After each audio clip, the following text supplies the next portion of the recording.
Language ફંક્શનની અંદર inquiry as નેચરની અંદર હાઉ લોંગ વિશે હવે આપણે વિસ્તૃત રીતે માહિતી મેળવશું. હાઉ લોંગ એટલે કેટલું લાંબુ એમ નહીં. લોંગ એ એડજેક્ટિવ છે, પણ હાઉ લોંગનો અર્થ થશે કેટલો સમય. તમને આ કાર્ય કરતાં કેટલો સમય લાગે. કેટલો સમય એટલે duration, period of time, duration of time. એનો યુઝ ક્યારે થશે કે જ્યારે વ્યક્તિ કોઈ પણ કાર્ય કરે છે અને એ વ્યક્તિનો ચોક્કસ સમયગાળો થાય છે કે તમને મુંબઈ પહોંચતા કેટલો સમય લાગશે, તો કે 4 કલાક. તો એ 4 કલાકનો ચોક્કસ પીરિયડ છે, ડ્યુરેશન છે. એ ડ્યુરેશન વિશે કંઈ પણ માહિતી અન્યને પૂછવી હોય ત્યારે હાઉ લોંગથી પ્રશ્ન પૂછી શકાશે. ત્યારબાદ આપણે સેન્ટેન્સ ફોર્મેશન જોઈશું. ફોર્મેશન એટલે કે વાક્યનું બંધારણ. વાક્યનું બંધારણ જો આપણને ખબર હોય ને તો એના પરથી ઉદાહરણો ખૂબ જ સરળતાથી આપણે મેળવી શકીએ છીએ. ઓકે, તો હાઉ લોંગ એ આખો શબ્દ સાથે આવશે. તેની અંદર લોંગ એ એક વિશેષણનું કામ કરી રહ્યો છે. એડજેક્ટિવ જેને અંગ્રેજીમાં કહેવાશે. ઓક્ઝિલરી વર્બ્સ એટલે સહાયકારક ક્રિયાપદો. સહાયકારક ક્રિયાપદોને હેલ્પિંગ વર્બ્સ પણ કહેવાય, સપોર્ટિંગ વર્બ્સ પણ કહેવાય. કયા કયા છે? Do, does, did, have, has, had અને બધા મોડેલ ઓક્સિલરીઝને પણ ઓક્સિલરી વર્બ્સ કહેવાશે. મોડેલ ઓક્સિલરીઝ કયા? Can, could, shall, should, will, would, may, might અને મસ્ટ.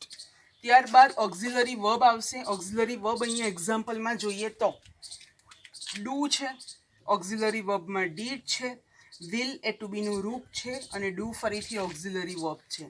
ત્યારબાદ નાઉન એટલે કે સંજ્ઞા અને સબ્જેક્ટ એટલે કર્તા. તો નાઉન અથવા સબ્જેક્ટ આવે. સબ્જેક્ટ એટલે કર્તા, ક્રિયાનો કરનાર, અને નાઉન એટલે કોઈનું કંઈનું પણ નામ. Any name of any it is called as noun. ત્યારબાદ મેઇન વર્બ આવે. કોઈ વાર મેઇન વર્બ ન પણ આવે, એની જગ્યાએ અન્ય શબ્દો પણ આવી શકે.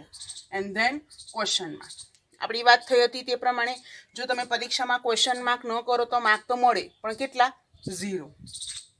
How long do you stay? તમે કેટલો સમય ત્યાં રહેશો? 3 દિવસ, 2 દિવસ, 2 કલાક. આ રીતે સમયનો ગાળો પૂછ્યો છે. એનો જવાબ કોઈ પણ હોઈ શકે, પણ હાઉ લોંગથી જ્યારે પ્રશ્ન પૂછે માહિતી પૂછવાના સંદર્ભમાં, માહિતી મેળવવાના સંદર્ભમાં, તો આપણે એને ઇન્ક્વાયરી કરી છે એવું પૂછાય. એનું બીજા અન્ય 3 નામો છે: seeking information, asking information and nature inquiry. Now second example is how long did they work yesterday? ગઈકાલે તેઓએ કેટલા સમય સુધી કાર્ય કર્યું હતું? દાખલા તરીકે ગઈકાલે તમે જે વિડીયો જોયા હતા એ વિડીયો તમે કેટલા સમયથી જોવાનું શરૂ કર્યું હતું અને કેટલા વાગ્યા સુધી એ કમ્પ્લીટ કર્યા હતા? તો એ તમારો ચોક્કસ સમયગાળો છે કે 2 કલાક કે 3 કલાક. તો એ રીતે તમે એ ડ્યુરેશનની અંદર કાર્ય કરો છો, પીરિયડની અંદર કાર્ય કરો છો.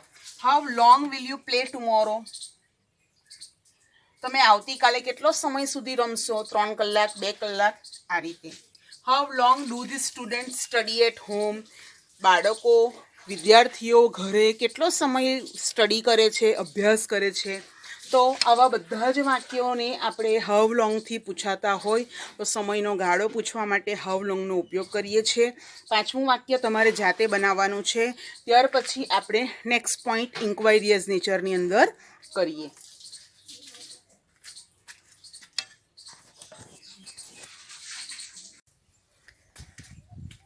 Now the next point is how far. How far એટલે કેટલું દૂર. કેટલું દૂર એટલે એક સ્થળથી બીજા સ્થળનું અંતર જાણવા માટે, એ માહિતી વિશે પૂછવા માટે આપણે how far શબ્દનો ઉપયોગ કરી શકીએ છીએ. When we want to talk about any distance from one place to another place, at that time we can ask question with how far. And at that time we can call it the language function inquiry as nature. Use જોઈશું એનો. કોઈ પણ સ્થળનું અંતર, distance જાણવા માટે, પૂછવા માટે આપણે હાઉ ફારનો ઉપયોગ કરીશું. સેન્ટેન્સની એની ફોર્મેશન છે, એનું બંધારણ છે. પહેલાં હાઉ ફાર લખશું, એચ કેપિટલ રહેશે. ફાર એ અહીં એડજેક્ટિવના અર્થમાં વપરાયું છે એવું સમજી શકાય. ત્યાર પછી ઓક્ઝિલરી વર્બ લઈશું. ઓક્ઝિલરી વર્બ એટલે do, does, did, have, has, had. Modal auxiliaries બધાને પણ ઓક્ઝિલરીઝ વર્બ કહેવાય. Can, could, shall, should, will, would, may, might અને મસ્ટ. આ બધા ઓક્ઝિલરીમાંથી કોઈ પણ એક લઈશું. એ ઓક્ઝિલરી વર્બ્સ અહીંયા હાઉ ફાર બધા આવી ગયા. પછી ઓક્ઝિલરી વર્બ તરીકે વિલ, ઇઝ અને ઇઝ બધા ટુ બીના રૂપો પણ અહીંયા ઓક્ઝિલરી વર્બમાં એનો સમાવેશ થાય છે. ત્યારબાદ નાઉન. નાઉન એટલે સંજ્ઞા. સંજ્ઞા એટલે કોઈનું કંઈનું પણ નામ હોય તો એ પણ અહીંયા ઉલ્લેખ થઈ શકે. અથવા તો સબ્જેક્ટ, ક્રિયાનો કરનાર હોઈ શકે. અહીંયા આપણે 4 વાક્યોમાંથી માત્ર એક જ વાક્યની અંદર સબ્જેક્ટ આપેલો છે યુ. બાકીના વાક્યોની અંદર સબ્જેક્ટ આપેલો નથી, નાઉન આપેલું નથી. એની જગ્યાએ અન્ય શબ્દો આપેલા છે. સબ્જેક્ટ નથી, નાઉન હોઈ શકે. નાઉન ન હોય તો સબ્જેક્ટ હોઈ શકે. અન્ય શબ્દો, અધર વર્ડ્સ અથવા તો મેઇન વર્બ પણ આવી શકે. ત્યારબાદ ક્વેશ્ચનમાં પહેલા વાક્યમાં જોઈએ તો how far will you go. How far કેટલું દૂર તમે જશો, કેટલા દૂર તમે જશો તમારા ઘરેથી ત્યાં સુધી. કેટલા દૂર તમે જશો, 1 કિલોમીટર, 2 કિલોમીટર. આ રીતે એનો આન્સર આવી શકે. How far is the super market. Super market કેટલું દૂર છે. તો તમને ખ્યાલ આવે કે સુપર માર્કેટ જતાં આટલો સમય લાગે તો આટલું અંતર હશે. 3 કિલોમીટર હશે કે 5 કિલોમીટર હશે. તો એ અંતર જાણવા માટે, પૂછવા માટે હાઉ ફારથી આપણે પ્રશ્ન વાક્ય શરૂ કરશું. How far is your school from home. તમારી શાળા તમારા ઘરથી કેટલી દૂર છે એનું અંતર જણાવો. તો એ અંતર વિશે જાણવા માટે આપણે હાઉ ફારથી ક્વેશ્ચન અહીં કર્યો છે. How far is Bardoli from Navsari. Bardoli નવસારીથી કેટલું દૂર છે. તો એ અંતર જાણવા માટે આપણે હાઉ ફારનો ઉપયોગ કર્યો છે. Now we can learn next number.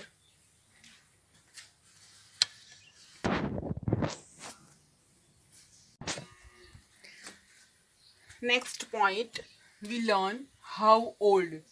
How old એટલે કેટલું જૂનું એવું નહીં. હાઉ ઓલ્ડ એટલે કેટલી ઉંમરનું.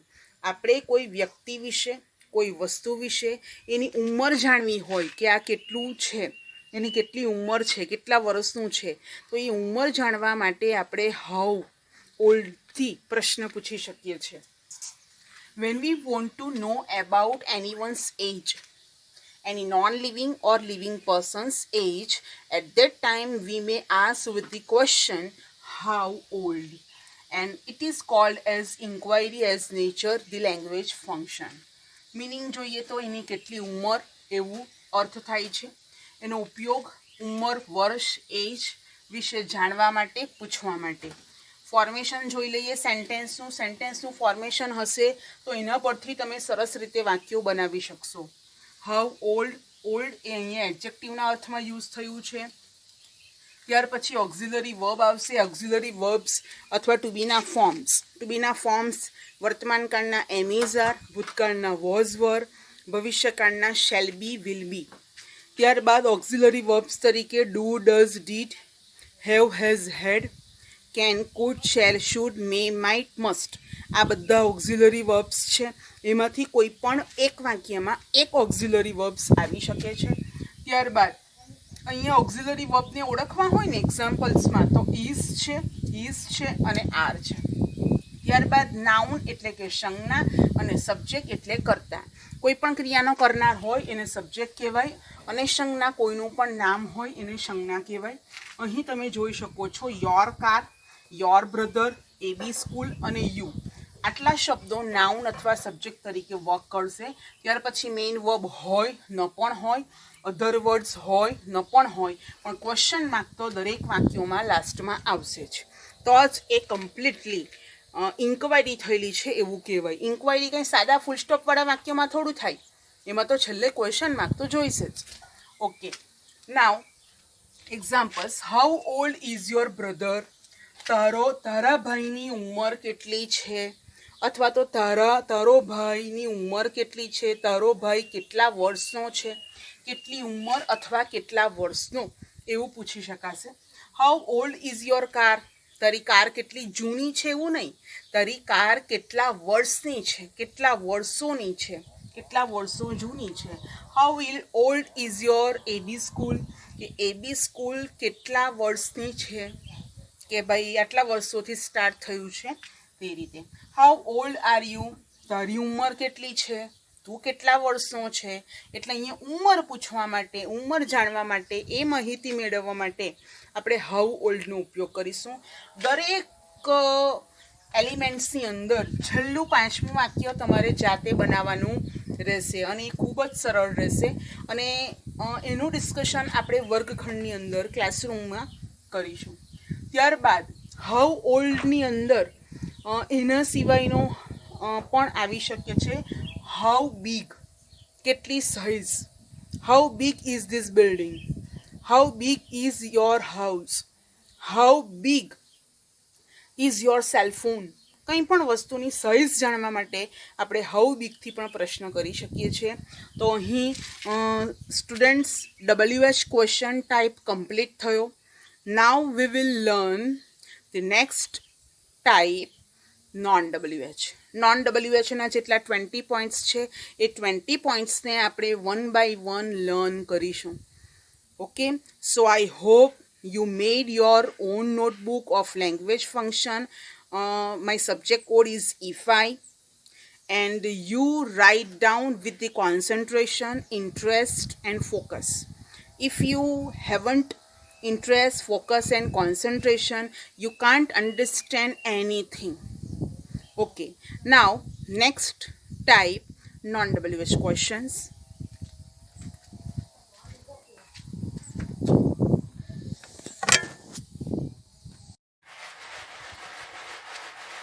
Now students, language function inquiry as nature ની અંદર આપણે 2 ટાઈપ્સ છે જેની વાત કરી હતી, WH ટાઈપ અને નોન WH ટાઈપ. WH ટાઈપમાં આપણે 15 પોઈન્ટ્સ જોયા. Who, whom, whose, which, when, what, why, where. હાઉથી શરૂ થતા બધા. How, how many, how much, how far, how long, how old, આ બધા. અને એના સિવાયના જે શબ્દો છે, do, does, did, have, has, had, am, is, are, was, were, shall, should, can, could, will, would, may, might, must. આટલા 20 શબ્દોમાંથી કોઈ એક શબ્દનો ઉપયોગ કરીને જ્યારે પ્રશ્ન પૂછાય છે અને માહિતી મેળવવાના સંદર્ભમાં જ્યારે આવી પૂછપરછ થાય છે, ઇન્ક્વાયરી થાય છે, ત્યારે આ બધા જ પ્રશ્નોની ઓળખ આપણે આપવી હોય કે આ બધા પ્રશ્નો કયા લેંગ્વેજ ફંક્શનના છે, તો એને આપણે ગણાવી શકીએ inquiry as nature. Inquiry as નેચરના અન્ય 3 નામો આ પ્રમાણે છે: નેચર ઇન્ક્વાયરી, આસ્કિંગ ઇન્ફોર્મેશન અને સિકિંગ ઇન્ફોર્મેશન, કે ઇન્ફોર્મેશનને શોધવી. તો આપણે આગળ જઈએ તો નોન WH ક્વેશ્ચન્સની અંદર કે WH સિવાયના જે શબ્દોથી પ્રશ્ન શરૂ થાય છે એમાંનું પહેલું છે do. Do, does, did, am, is, are, was, were, shall, will, આ બધા ઓક્ઝિલરી વર્બ્સ છે. બરાબર, એટલે એનો ચોક્કસ અર્થની જગ્યાએ એનો ઉપયોગ ઓક્ઝિલરી વર્બ્સ તરીકે થાય છે. એટલે આપણે અહીંયા મિનિંગ લખ્યો નથી, આપણે સીધો અહીંયા ઉપયોગ લખ્યો છે. તે ઉપયોગ એક સપોર્ટિંગ વર્બ તરીકે થાય છે, એક ઓક્ઝિલરી વર્બ તરીકે થાય છે, એક હેલ્પિંગ વર્બ તરીકે થાય છે, કે કર્તાને એ મદદ કરે એટલે એને હેલ્પિંગ વર્બ કહેવાય. અને એ હેલ્પ કરતો હોવાથી ક્રિયાપદ કમ્પ્લીટ થશે. એનું સેન્ટેન્સ ફોર્મેશન જોઈ લઈએ કે કઈ રીતે પ્રશ્ન વાક્ય બને છે ડુ દ્વારા. ડુ સૌપ્રથમ લખશું ડી કેપિટલ. તો ડુ છે તો દરેક વાક્યોની અંદર ડુ અહીંયા હાઇલાઇટ કરેલું છે ગ્રીન કલરથી. ત્યારબાદ સબ્જેક્ટ અથવા નાઉન જ આવે. સબ્જેક્ટ એટલે ક્રિયાનો કરનાર કર્તા અને નાઉન એટલે સંજ્ઞા. સબ્જેક્ટ અથવા તો નાઉન જ આવશે. અહીંયા સબ્જેક્ટ તરીકે યુ, ધ ચિલ્ડ્રન અને આઈ છે. 5મું વાક્ય તમારે જાતે બનાવવાનું રહેશે. મેઇન વર્બ આવે અથવા નો પણ આવે, અથવા તો કોઈ અધર વર્ડ્સ પણ આવી શકે. ત્યારબાદ ક્વેશ્ચન માર્ક લખશું. અહીંયા મેઇન વર્બ અથવા અધર વર્ડ્સની જગ્યાએ જોઈએ તો અગ્રી. અગ્રીને અહીંયા યુઝ થયું છે એડજેક્ટિવ તરીકે, હેવ વર્બ તરીકે, પ્લે વર્બ તરીકે અને કમ્પ્લીટ એ વર્બ તરીકે યુઝ થયું છે. આ બધા મેઇન વર્બ તરીકે આપણે ઓળખશું. અને છેલ્લે આ બધામાં ક્વેશ્ચન માર્ક આપેલો જ છે. Try to understand the examples. Begin with do. Do you agree with me? શું તું મારી સાથે સંમત છે? તો આ પણ એક માહિતી મેળવવાના પૂછપરછના સંદર્ભમાં જ ક્વેશ્ચન થયો કહેવાય. એટલે એને ઇન્ક્વાયરિયસ નેચરમાં આપણે કાઉન્ટ કરશું. Do you have the iPhone? શું તમારી પાસે આઈફોન છે? માહિતી મેળવી.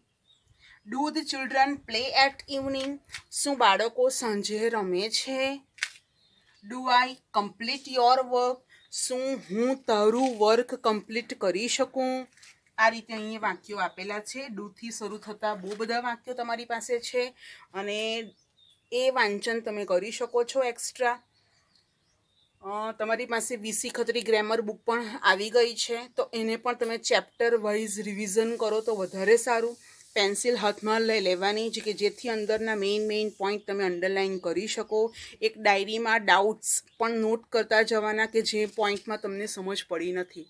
Because reading is the best learning. Self learning first of all.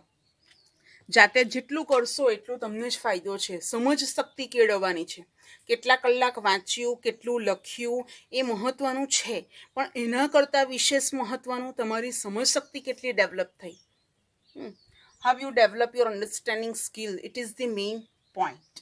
Now, do you understand this point? Begin with do. Yes, do you understand this point? શું તમે આ point સમજ્યા? તો આ પણ મેં તમારી પાસે માહિતી મેળવવાના સંદર્ભમાં પ્રશ્ન પૂછ્યો છે, ઇન્ક્વાયરી કરી કહેવાય. Now, next point begin with does.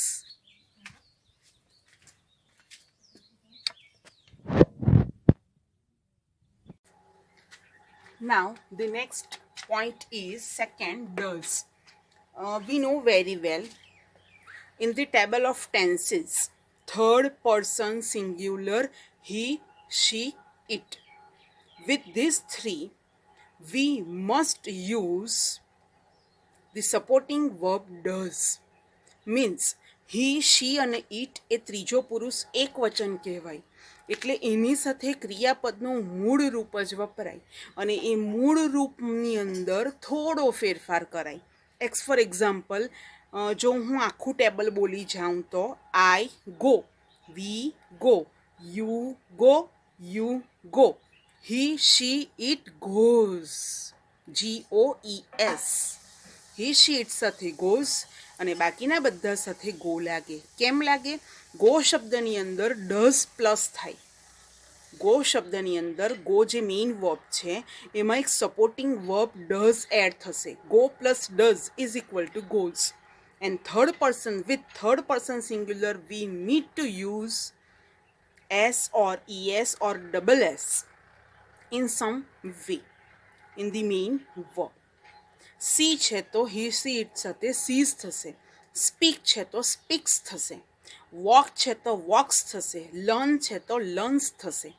આ રીતે ઇટ મીન્સ કે અહીંયા પણ જે ડઝ વપરાયું છે એની સાથે કર્તા તરીકે માત્ર he, she કે it. he એટલે he અથવા કોઈ પણ છોકરાનું નામ, she એટલે she અથવા કોઈ પણ ગર્લનું નામ, લેડીનું નામ, ઇટ એટલે ઇટ અથવા કોઈ પણ પશુ પક્ષી પ્રાણી વિશે વાત કરવી હોય તો એ જ કરતા લાગશે. So learn this point with concentration. ડઝનો ઉપયોગ ઓક્ઝિલરી વર્બ તરીકે થાય છે. કર્તાને સપોર્ટ કરે છે, વર્બને સપોર્ટ કરે છે, એટલે એને હેલ્પિંગ વર્બ કહ્યું છે. અને સેન્ટેન્સની ફોર્મેશન જોઈ લઈએ તો સૌ પ્રથમ અહીંયા ડી કેપિટલના ફોર્મમાં લખશું ડઝ.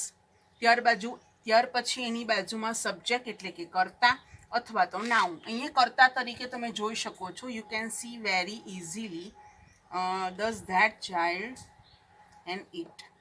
he, she અથવા ઇટ અથવા કોઈ પણ પશુ પક્ષી અને પ્રાણીનું નામ પણ અહીંયા લખી શકો છો તમે. અહીંયા ડઝ ઇટ તો ઇટની જગ્યાએ કાઉ શબ્દનો પણ વાક્યમાં પ્રયોગ કરીને એના સિવાયનું પણ તમે નવું વાક્ય બનાવી શકો છો. આ રીતે ત્યાર પછી અહીંયા મેઇન વર્બ અને અધર વર્ડ્સ. તો કે મેઇન વર્બ તરીકે તમે નોટ કરી શકો છો અગ્રી, યુઝ, પ્લે અને ફિનિશ. આ બધા મેઇન વર્બ્સ છે. અધર વર્ડ્સ પણ એની જગ્યાએ આવી શકે. એન્ડ લાસ્ટ ક્વેશ્ચનમાં does she agree with me, શું તે છોકરી મારી સાથે અગ્રી છે, સંમત છે. અગ્રી એટલે કોઈ વાતમાં હ પડવી, કોઈ વાતમાં સંમતિ દર્શાવવી. Does money use the iPhone, અહીંયા આપણે ક્વેશ્ચન કર્યો છે ને એટલે ડઝ બહાર આવ્યું. જો આનો જવાબ આપવો હોય કે yes money uses the iPhone, કે હા, તો અહીંયા use plus does is equal to uses થશે. પણ જ્યારે ક્વેશ્ચન કરીએ ત્યારે યુઝિસમાંથી ડઝ આપણે બહાર કરીને આ રીતે અહીંયા ડઝ બહાર આવશે. એટલે ક્રિયાપદના ફોર્મની અંદર એસ કે ઈએસ અહીં નહીં લાગશે. Does that child play at evening, શું તે બાળક સાંજે રમે છે. Does it finish the race, શું તેણે એ રેસ ફિનિશ કરી. Remember the story of race, yes, tortoise and the rabbit. Now next sentence, last sentence તમારે જાતે બનાવવાનું છે. ફરીથી આપણે એનું રિવિઝન કરી જઈએ તો ડઝ વાક્યની શરૂઆતમાં આવશે, છેલ્લે ક્વેશ્ચન માર્ક આવશે. ડઝની બાજુમાં હંમેશા ક્રિયાનો કરનાર કરતા જ આવશે, અથવા તો કોઈ પણ નામ અહીં આવી શકે. એની બાજુમાં ક્રિયાપદનું મૂળ રૂપ એસ કે ઈએસ વિનાનું મૂળ રૂપ મુકાશે, લખાશે. ત્યારબાદ મેઇન વર્બ લખાશે અને મેઇન વર્બ લખ્યા પછી લાસ્ટમાં ક્વેશ્ચન માર્ક. આ રીતે આપણે સેન્ટેન્સ કન્સ્ટ્રક્ટ કરી શકીએ, ફોર્મેટ કરી શકીએ. Now next number 3 did.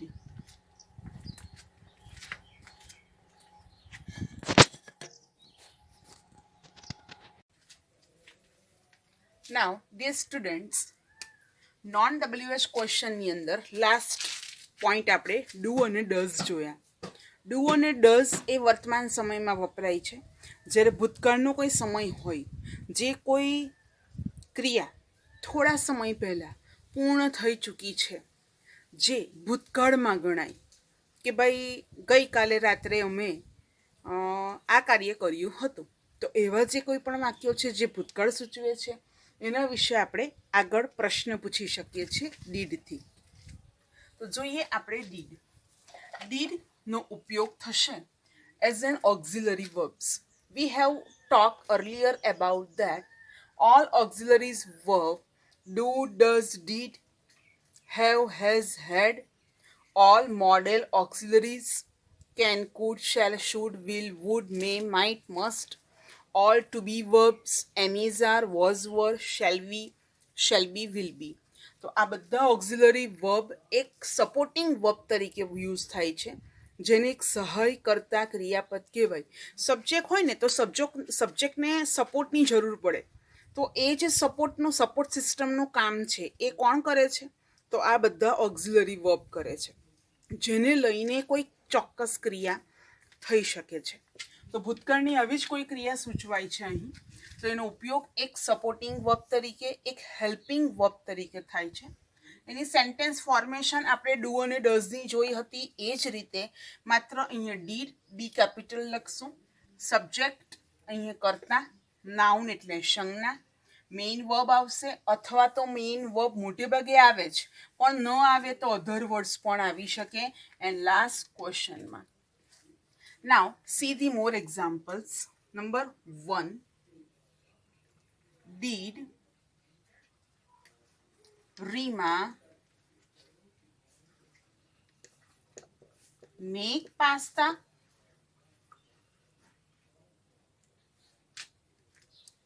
શું રીમાએ પાસ્તા બનાવ્યા હતા?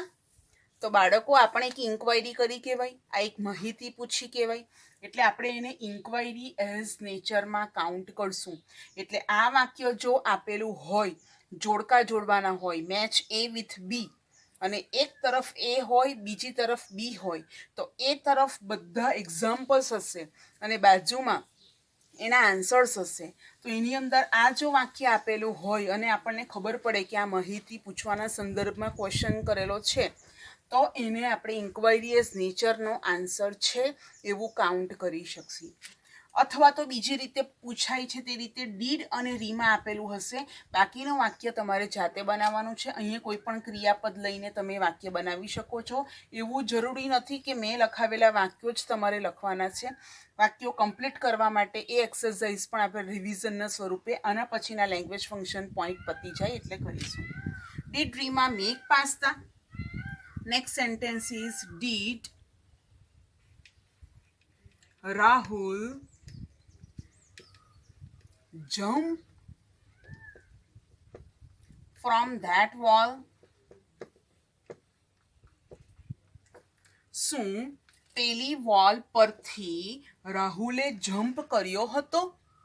આ રીતે કર્ફ્યુ હોય અને કર્ફ્યુ દરમિયાન આપણે ઘરની બહાર નીકળવાનું નથી. કોરોના વાયરસના ચેપ લાગવાથી આપણે બહાર નથી જવાનું. છતાં પણ રાહુલ નામનો છોકરો જાય છે અને પોલીસ આવે છે, અને તે પોલીસ આવે છે તે દરમિયાન એણે વોલ પરથી જમ્પ કર્યો હતો. તો એ માહિતી ખબર પડે તો જેને માહિતી નથી ખબર એ લોકો પૂછશે કે શું ખરેખર રાહુલે તે વોલ પરથી જમ્પ કર્યો હતો ખરો? આ રીતે માહિતી પૂછવાના સંદર્ભમાં આ વાક્ય લખી શકાય અને એને ઇન્ક્વાયરી એઝ નેચર આપણે કાઉન્ટ કરી શકીએ. Next is did they attend that function?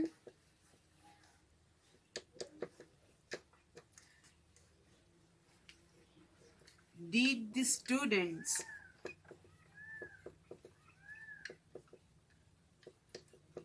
complete their homework or their assignments?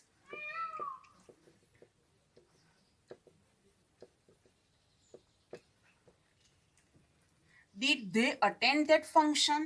શું તેઓએ તે ફંક્શન, પેલું ફંક્શન, પેલો કાર્યક્રમ અટેન્ડ કર્યો હતો, હાજરી આપી હતી ખરી? Did the students complete their assignments? શું વિદ્યાર્થીઓએ તેઓના અસાઇનમેન્ટ્સ પૂર્ણ કર્યા હતા? આ રીતે ભૂતકાળમાં ક્વેશ્ચન પૂછાશે. ડીડ એક સપોર્ટિંગ વર્બ તરીકે કામ કરે છે, એટલે એની સાથે જે વપરાયેલું વર્બ છે એ વર્બ પણ મેઇન વર્બ હશે અને એ બેઝ વર્બ હશે. એવું નથી કે ભૂતકાળ છે તો આપણે મેડ કરી દઈએ, જમ્પમાં ઈડી લગાવી દઈએ, કમ્પ્લીટેડ કરી દઈએ, અટેન્ડેડ કરી દઈએ, એવું નહીં. કેમ? કારણ કે પ્રશ્ન પૂછતી વખતે ડીડ આગળ આવી ગયું છે. એટલે આ વસ્તુ ધ્યાનમાં રાખશું કે જ્યારે આપણે ભૂતકાળમાં કોઈ પણ ક્વેશ્ચન ડીડથી શરૂ કરીએ તો કરતા પછીનો જે શબ્દ ક્રિયાપદ તરીકે વપરાય છે એને બેઝ વર્બના ફોર્મમાં લઈશું. તો બાળકો તમને આમાં સમજ પડી ગઈ હશે. ત્યાર પછી હવે આપણે નેક્સ્ટ પોઈન્ટ કરીએ.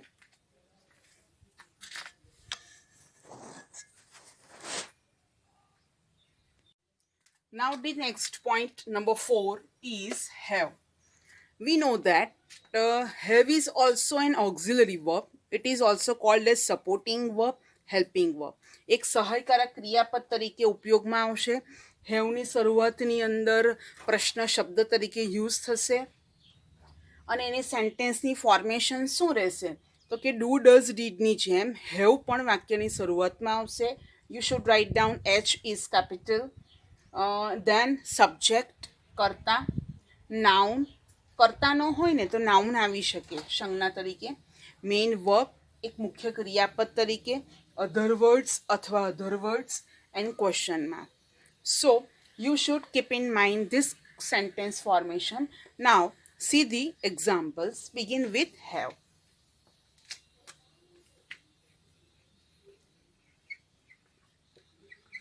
Have you seen my cell phone?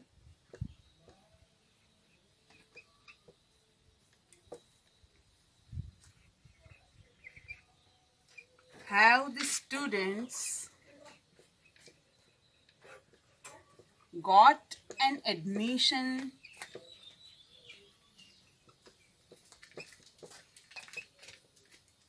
The next question start with have.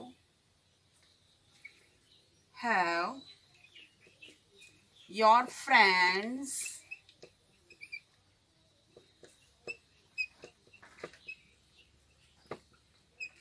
complete their homework,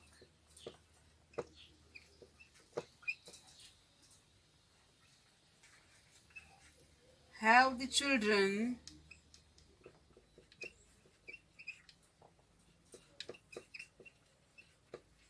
played cricket? Okay, students, try to understand these examples. Begin with have.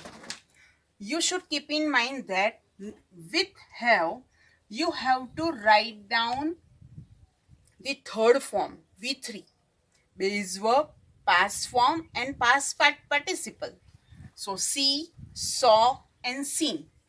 With have, you have to write down the third form, like got, seen, completed, and played.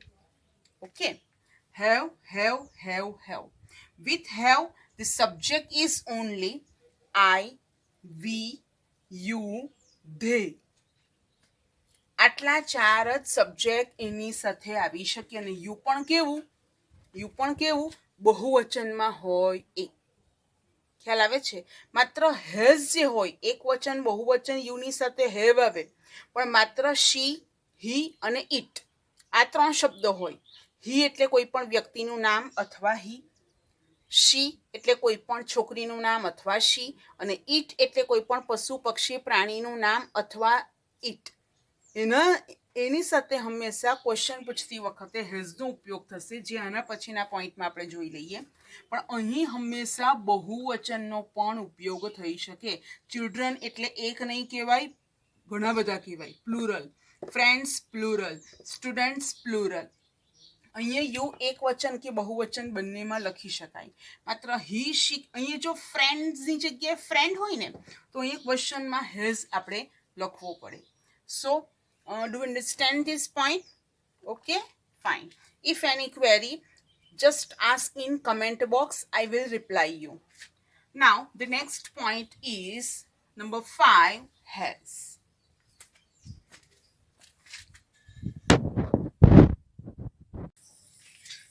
Now the next point is has. Inquiry as નેચરની અંદર હેઝથી પ્રશ્ન પૂછવા માટે સૌપ્રથમ આપણે H capital સાથે આગળ હેઝ દઈશું. It is also use as model auxiliaries also, supporting verb also. સહાયકારક ક્રિયાપદ તરીકે આપણે પ્રશ્ન પૂછીએ ત્યારે એનો ઉપયોગ કરી શકીએ છીએ. સેન્ટેન્સ ફોર્મેશનની અંદર જોઈએ તો first of all we should write down has. Next to subject or noun. Subject એટલે કર્તા અને નાઉન એટલે સંજ્ઞા. Any name of any it is called as noun, and doing any act it is called as subject. ત્યાર પછી અહીંયા verb આવશે અને વર્બ મોટે ભાગે એ ત્રીજું રૂપ આવશે, કારણ કે એ હેઝથી પ્રશ્ન છે એટલા માટે. હેઝ સાથે ક્રિયાપદ તરીકે હંમેશા ત્રીજું રૂપ જ આવે, પહેલું કે બીજું રૂપ આવી ના શકે.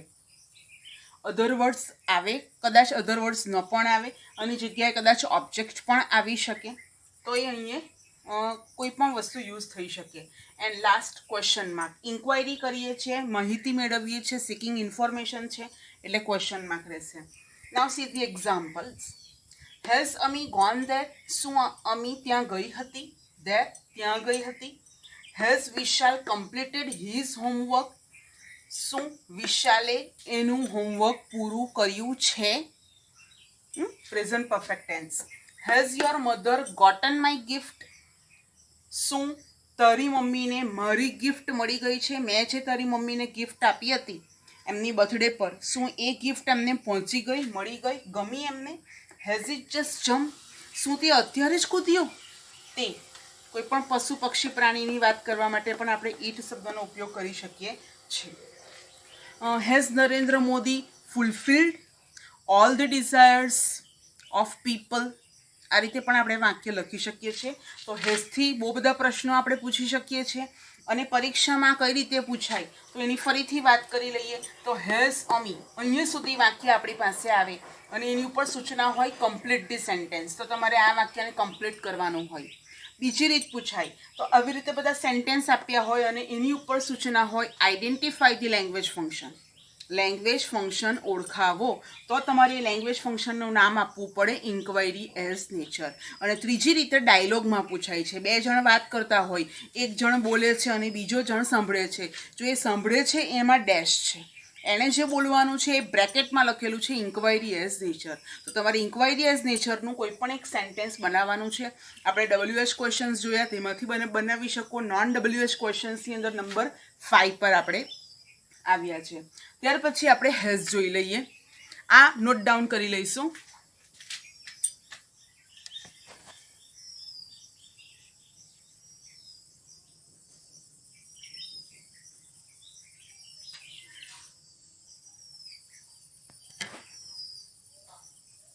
Sixth number in non-WH questions of inquiry as nature is had. Had is also used as auxiliary verb. એક સહાયકારક ક્રિયાપદ તરીકે, સપોર્ટિંગ વર્બ તરીકે જેનો ઉપયોગ થશે પ્રશ્ન પૂછવા માટે શરૂઆતની અંદર. તો સેન્ટેન્સ ફોર્મેશનની અંદર જોઈએ તો had plus subject or noun plus verb. Verb એનું કયું આવશે? Obviously V3. It's a past perfect tense. Past perfect ટેન્સની અંદર કોઈ ક્રિયા પૂર્ણ થઈ ગઈ હોય અને એના વિશે ક્વેશ્ચન્સ પૂછવા માટે આપણે એનો યુઝ કરી શકીએ છીએ. એક્ઝામ્પલ્સ જોઈએ તો had you seen Suryasingam movie? Had you seen Suryasingam movie first day first show? શું તમે સૂર્યાસિંગમ મૂવી જોયું હતું? Had Katrina played with kitchen set in her childhood? Katrina Kaif એના બાળપણની અંદર શું કિચન સેટ રમી હતી? એના વિશે કંઈક ઇન્ટરવ્યૂ પૂછતા હોય તો ત્યારે આવી રીતે પૂછી શકાય છે. હેડ યુ ટોલ્ડ લાય? શું તું અથવા તો તમે જૂઠું બોલ્યા હતા ખરા? Had the student submitted there results? શું સ્ટુડન્ટ્સે તેઓનું રિઝલ્ટ સ્કૂલની અંદર સબમિટ કરી દીધું હતું? તો આ ભૂતકાળની અંદર પ્રશ્ન પૂછવા માટે જે ક્રિયા પૂર્ણ થઈ ગયેલી છે અને પ્રશ્ન પૂછીએ, માહિતી લઈએ, it's a one kind of inquiry. It's a one kind of seeking information from any other. કોઈની પાસે કંઈ પણ માહિતી મેળવવી હોય ને તો આ રીતે આપણે ભૂતકાળના પ્રશ્નો હેડ વડે પૂછી શકીએ અને લાસ્ટની અંદર આપણે ક્વેશ્ચન માર્ક લખશું. So please note down this and make 5th sentence. દરેક પોઈન્ટની અંદર આપણે 5મું સેન્ટેન્સ જાતે બનાવીશું. કોઈક સેન્ટેન્સની અંદર આપણે 5 સેન્ટેન્સ હોય તો આપણે 6થું એક વાક્ય બનાવી દઈશું. 1-2 વાક્ય આપણે વધારે બનાવશું તો એનું રિવિઝન થશે. બાળકો ખ્યાલ છે ને આવતો? ત્યાર પછી આ ટોપિક આખો પૂરો થાય એટલે આપણે એક લેક્ચર રિવિઝનનો પણ જોઈશું, જેથી તમને આ ટોપિક એક્ઝામમાં કઈ રીતે પૂછાય એનો તમને ખ્યાલ આવી શકે. તો હવે પછી આપણે 7 નંબર પર જોઈશું નેક્સ્ટ ટોપિક નોન WH ક્વેશ્ચન્સનો.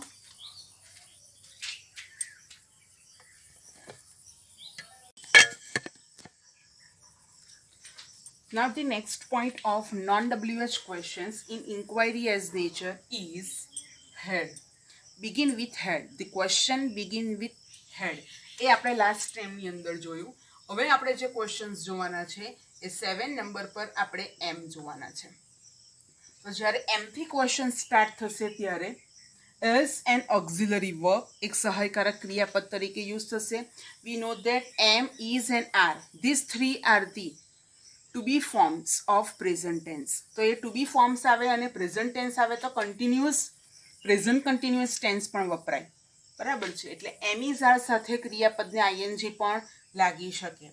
તો એની સેન્ટેન્સની ફોર્મેશન જોઈ લઈએ તો પહેલા am આવશે, ત્યાર પછી સબ્જેક્ટ ઓર નાઉન કર્તા અથવા સંજ્ઞા, મેઇન વર્બ આવે, V2 V3 નહીં આવશે, એડજેક્ટિવ પણ કોઈક વાર આવી શકે અને ત્રીજું ing વાળું ક્રિયાપદ પણ આવી શકે.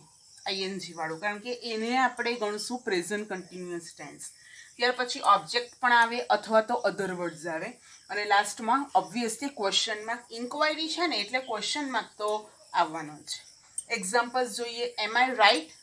શું હું સાચી છું? Yes obviously. અથવા નો યુ આર નોટ રાઈટ. આ રીતે તમે નોટ કરી શકો છો. તો આ રાઈટ અહીંયા એડજેક્ટિવના અર્થમાં યુઝ થયું છે. એમ આઈ લેટ? શું હું લેટ છું? તો આ માહિતી મેં અન્યને પૂછી. એમ આઈ એલિજિબલ? એલિજિબલ એટલે યોગ્ય હોવું. Am I eligible to apply for this job? શું આ જોબ માટે હું અપ્લાય કરવા માટે એલિજિબલ છું, લાયકાત ધરાવું છું ખરો? આ રીતે તમે એને ક્વેશ્ચન્સ પૂછી શકો છો પોતાના વિશે માહિતી અન્યને પૂછવા માટે. એમ આઈ લુકિંગ ગુડ? શું હું સારી દેખાઉં છું? Yes obviously. So be confident and write down the fifth sentence. Begin with M. એમથી સેન્ટેન્સ બનતું હોય તેવું તમારે સેન્ટેન્સ એક જાતે બનાવવાનું રહેશે. તો બાળકો આ ખૂબ જ સરળ છે, ગભરાશો નહીં. એમથી વાક્ય શરૂ થાય તો ક્રિયાપદને આઈએનજી પણ લાગી શકે, એટલે એ કન્ટિન્યુઅસ ટેન્સ થશે. ત્યાર પછી અહીંયા આ ત્રણે ત્રણ અહીંયા એડજેક્ટિવના અર્થમાં વપરાયા છે, તો એ રીતે પણ અહીંયા હોઈ શકે. તો આ 7મો પોઈન્ટ આપણે નોટ કરી લઈશું અને 8મો પોઈન્ટ જોઈશું is.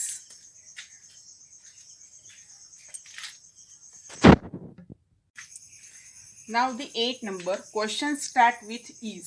Is the to be form of present tense. વર્તમાન કાળનું to be નું રૂપ am, is અને are ત્રણમાંનું એક આ is છે. ઓક્ઝિલરી વર્બ તરીકે પૂછાય છે. ક્વેશ્ચન પૂછવા માટે પણ પૂછાય છે. સેન્ટેન્સ ફોર્મેશન એની ક્વેશ્ચનની ઇન્ક્વાયરીઝ નેચરમાં શું છે. is પહેલાં લખશું આપણે. is પછી સબ્જેક્ટ અથવા નાઉન આવશે, કર્તા અથવા સંજ્ઞા, મેઇન વર્બ, બેઝ વર્બ ની સાથે આઈએનજી પણ લાગી શકે, અથવા તો કોઈક વાર એડજેક્ટિવ પણ આવી શકે, અધર વર્ડ્સ પણ આવે, ઓબ્જેક્ટ પણ આવી શકે. અહીંયા ઓબ્જેક્ટ પણ હોઈ શકે. ક્વેશ્ચન માર્ક ઓબ્વિયસલી ઇન્ક્વાયરી છે એટલે ક્વેશ્ચન માર્ક તો આવવાનો જ. ઇઝ ધીસ પોસિબલ, શું આ શક્ય છે. તો આ રીતે પણ ક્વેશ્ચન પૂછાય. ઇઝ ધેટ ઇનફ, શું પેલું પૂરતું નથી, આટલું પૂરતું નથી. Is that enough, enough food in your stomach. Is it yours, શું આ પેન તારી છે. Is it yours. Is she coming now, શું એ અત્યારે આવી રહી છે. કોઈ બેડ બિહેવ કરે તો is this the proper way to behave. તો આ રીતે તમે ક્વેશ્ચન્સ બનાવી શકો છો. ઇઝ સાથે ક્રિયાપદને આઈએનજી પણ આવે, ઇઝ સાથે એડજેક્ટિવ પણ આવે. પોસિબલ, ઇનફ એ એડજેક્ટિવ છે. કમિંગની અંદર કમ ક્રિયાપદમાં, બેઝ વર્બમાં, મેઇન વર્બની અંદર આઈએનજી લાગેલું છે. તો આ રીતે તમે સેન્ટેન્સ બનાવી શકો છો. ખૂબ જ સરળ છે, ખૂબ જ ઇઝી છે. ફરીથી તમને કહ્યું તેમ 3 રીતે પૂછાય. સેન્ટેન્સ આપેલું હોય તો એ લેંગ્વેજ ફંક્શનને ઓળખવાનું હોય, એના જોડકા પણ પૂછી શકાય. તો આ રીતે પણ સેન્ટેન્સ હોય. અધૂરું વાક્ય પૂરું કરવાનું હોય, અધૂરા ડાયલોગ્સને કમ્પ્લીટ કરવાના હોય. Now the next number is R. Question start with R.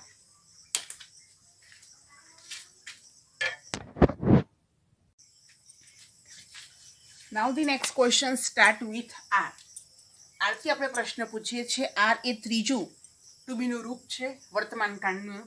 As an auxiliary verb, use as an auxiliary verb, as an supporting verb, સહાયકારક ક્રિયાપદ તરીકે જ વપરાય. પ્રશ્ન પૂછવા માટે પણ વપરાય. પ્રશ્ન પૂછીએ ત્યારે સૌપ્રથમ આર આવશે, ત્યાર પછી ક્રિયાનો કરનાર કર્તા આવશે, અથવા તો નાઉન આવશે, કોઈનું પણ નામ. ત્યાર પછી ક્રિયાપદને આઈએનજી વાળું રૂપ આવશે, અથવા તો એને એડજેક્ટિવ આવશે. ત્યાર પછી ઓબ્જેક્ટ અથવા અધર વર્ડ્સ આવે અને લાસ્ટમાં ક્વેશ્ચન આવે. ઓબ્જેક્ટ એટલે કર્મ, અધર વર્ડ્સ એટલે અન્ય શબ્દો. અન્ય શબ્દો આવે, કદાચ ન પણ આવે. અને લાસ્ટમાં ક્વેશ્ચન માર્ક તો આવે જ, ઇન્ક્વાયરી છે એટલે. એક્ઝામ્પલ્સની અંદર જોઈએ તો ફર્સ્ટ આર યુ ફાઇન, શું તમે સારા છો, શું તું સારી છે. તો આવી માહિતી પૂછી, ઇન્ક્વાયરી કરી. આર ધે બિઝી ના, શું તે અત્યારે બિઝી છે, તું અત્યારે બિઝી છે, તમે અત્યારે બિઝી છો. યુ એટલે એક વચન અને બહુવચન, તું અને તમે, એક અને ઘણા બધા, બંને વિશે આ ક્વેશ્ચન પૂછી શકાય છે. આર ધે બિઝી નાઉ, શું તેઓ અત્યારે બિઝી છે. Are you the students of AB school, you are so scholar, you are so obedient and disciplined, so I want to know that are you the students of AB school. શું તમે AB સ્કૂલના જ બાળકો છો ને. yes. are you coming here, શું તમે અહીં આવો છો ખરા. yes or no. આ બધા જ ક્વેશ્ચનના આન્સર જો આપવા જઈએ ને તો યસ કે નોમાં આવી શકે. તો આ બધા ક્વેશ્ચન્સ એ આરથી સ્ટાર્ટ થાય છે. આરની બાજુમાં અહીંયા તમે જોઈ શકો છો આઈએનજી પણ છે. કોઈક સેન્ટેન્સની અંદર બિઝી, ફાઇન આ જે છે એ એડજેક્ટિવ પણ છે. તો એડજેક્ટિવ પણ આવે, ક્રિયાપદને આઈએનજી પણ આવે. આ રીતે તમે વાક્યને બનાવી શકો છો. અને 5મું વાક્ય તમારે જાતે બનાવવાનું રહેશે. Clear all the students? Do understand this point? Okay. In the next lecture, હવે પછીના લેક્ચરની અંદર આપણે shall, should, can, could, will, would, may, might અને મસ્ટ આટલા જે મોડેલ ઓક્સિલરીઝ છે એના વિશે જોઈશું. એટલે એ મોડેલ ઓક્સિલરીઝની અંદરના પોઈન્ટ્સની અંદર આપણે એબિલિટી તો જોયેલું જ હતું. એના સિવાય આપણે ઇન્ક્વાયરી એઝ નેચરની અંદર એનો ઉપયોગ કઈ રીતે થઈ શકે, પ્રશ્ન પૂછવા માટે, માહિતી મેળવવા માટે એનો પ્રયોગ આપણે આવતા લેક્ચરની અંદર જોઈશું. So I hope you understand and write down in the grammar book day by day. Okay students, bye.